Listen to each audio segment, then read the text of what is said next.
What's up, you guys? Today I'm going to be talking about games I haven't gotten this year. And we're going to be starting with Sonic Origins. This game came out in the summer this year. And the reason why I didn't get it was I wasn't convinced with the game. And also, I feel like there's room for improvement. Like I said in my rambling about my favorite Sonic game video, I did say that Sonic Origins was overpriced. And then it kind of felt scummy in some ways, Sega's way of selling this game. These are like 30-year-old games, and you would expect Sega to be like, would at least take into like their head that these are 30-year-old games and that they should be sold for less, in my opinion, even though they are remastered.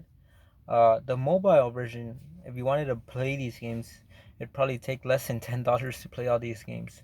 Sonic 1 and 2, that would be $4 if you want to remove the ads.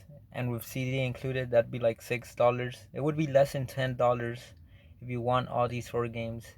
Even though Sonic 3 and Knuckles isn't on mobile, you could play this game emulated. And there are some ROMs that even do this game justice more than Sega did it themselves. They're charging way more for this game, and it doesn't even include the original soundtrack for Sonic 3, which is very concerning as well. Because at first I thought maybe the game's $40 because they're paying the rights to use the Michael Jackson music from Sonic the Hedgehog 3. But when the trailers released, the press videos released, and there was beta music instead, I was like, what? Like, how are you charging $40 and not including the OG music? And this is supposedly Sonic's big celebration game, or this is supposed to represent Sonic's like origins, and it doesn't have the original music. Like, that contradicts the name itself. And another thing is that contradicts it as well is the original mode. So this game has two modes: anniversary mode and like original. And the original mode changes the game to 4:9 or 4:3 aspect ratio. However, the controls are basically the remastered one. So let's say Sonic 1, that game had no spin dash when it first came out. It was until I think it was around Sonic Jam when they added the spin dash into the game. That was the only time. Actually, I think Sonic 1 got the spin dash until the Game Boy Advance version, which was not even good since it was a bad port. However, that game tried to do something new. It added the spin dash to the game. While this game, the anniversary mode, has all these new features packed in, has refined controls. You could use the spin dash now, the drop dash as well from Sonic Mania, which is a cool addition in my opinion. The thing is that these could be added via mods. If you want to play Sonic 1 with this drop dash, you could just do a mod. And the mobile version includes the spin dash. However, it doesn't include the drop dash. So you could say that's like the selling feature of this collection. However, the original mode, instead of like having no spin dash in Sonic 1, it does include it. It doesn't have the drop dash though, but it still has the spin dash, which wasn't in the first Sonic 1. And people have been saying that it isn't even a one to one like recreation. Instead of, it's actually like in the in-game engine they remade the games out of, instead of being like a emulation of the original game, which I think it would have been better in my opinion. And another thing that also like concerns me, or like I'm like really disappointed, is how Sega didn't add a lot of like quality of life improvements. And also there's not a lot of customizability. uh for example, if you want to play the original mode in 16:9 aspect ratio, you just can't. You have to. The only way you could play the game 16:9 is by playing in the anniversary mode, and this goes for all games. And that's probably the only flaw with Sonic Origins: the price and just how Sega handled the collection in general. Many people were mad about the prices. I'll give the game credit though; the animations are amazing. I really like the addition of music too.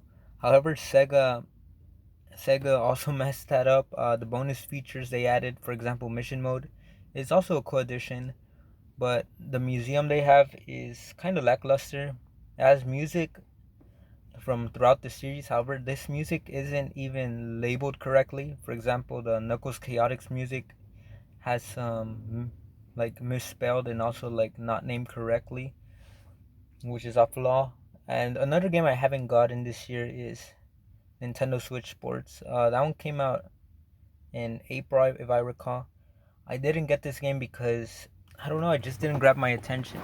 I was expecting a bit more from Nintendo Switch Sports. I did get Mario Plus Rabbids. I meant Mario Strikers Battle League because I'm a fan of Mario Strikers, and as someone who's been waiting for Mario Strikers, I feel like the game did satisfy what I was wanting, which was Mario kicking soccer ball or football. If you're like from the UK or are really into the whole discussion about soccer and football, and which is like the real name. And the reason why I didn't get Nintendo Switch Sports was the lack of game modes. The only reason why I justified the lack of sports was because this is more like of a remake or like a stepping stone into a new era of the sports subgenre of Nintendo games. Because this is more of a sequel to, or like more of a remake to Wii Sports, the first game. That one only had like 4 or 5 sports. And I feel like that's what Nintendo Switch Sports is trying to do. And then maybe next year or in 2 years, they're going to do like a Nintendo Switch Sports Resort. And that game will have more sports. But in my opinion, that was like their biggest mistake. I'll give them credit. At least they're charging $50, and it does include the leg strap. But if you already have the leg strap, you could pay around $45 or $40, because the leg strap does cost $10. So if you buy it digital, you would be paying $40. And if you already have a leg strap, then you're all good. Another game I haven't gotten recently is Splatoon 3. And my reason is, I guess, like, there's not a reason I haven't been like convinced to buy it yet. This week's direct kind of pulled me into getting it. Maybe I'll get it next month in October, around the time of the first Splatfest. I did try out the demo and I really did like the game. However, it just felt like Splatoon 2 2.0, or just like what could have been an update. I understand the discussion about like how this game isn't an update, or it didn't warrant for Splatoon 2 to get an update, and that this game is worth the Splatoon 3 name. And I do agree with it because there is a new story mode. There is like a new area. However, like when I played the Splatfest, they used lots of the old maps as well, and like sometimes I think I was still playing Splatoon 2. The new weapons, I tried them out and I rather return to the old weapons. So I tried the bow and the katana or the splatana, and they were cool and all, but like using them in combat is not fun. The trailer made it seem like it's like something sick, like you could be a ninja. And when I tried it out, it didn't impress me. I'll give credit though, the whole restructure of the online system is amazing. I now like that you don't have to like wait in the lobby like for a minute listening to music and like waiting for people to pop up. You could practice meanwhile you're waiting, so that's cool. And also the whole tabletop, or like the amount of mini games they added into the game, is also amazing. And like I said before, I am planning to get the game. The question is when. Probably next month or when the DLC comes out, because there hasn't been an announcement for DLC. And those are all the games I haven't gotten so far. Maybe Mario Plus Rabbids might be in that list soon, since I'm also stuck in between which game I'm gonna get, if it's either Persona 5 or Mario Plus Rabbids. And thank you guys for watching, guys. Let me know what games you guys haven't gotten or you wish to have gotten, but stuff happened and you just didn't get the game.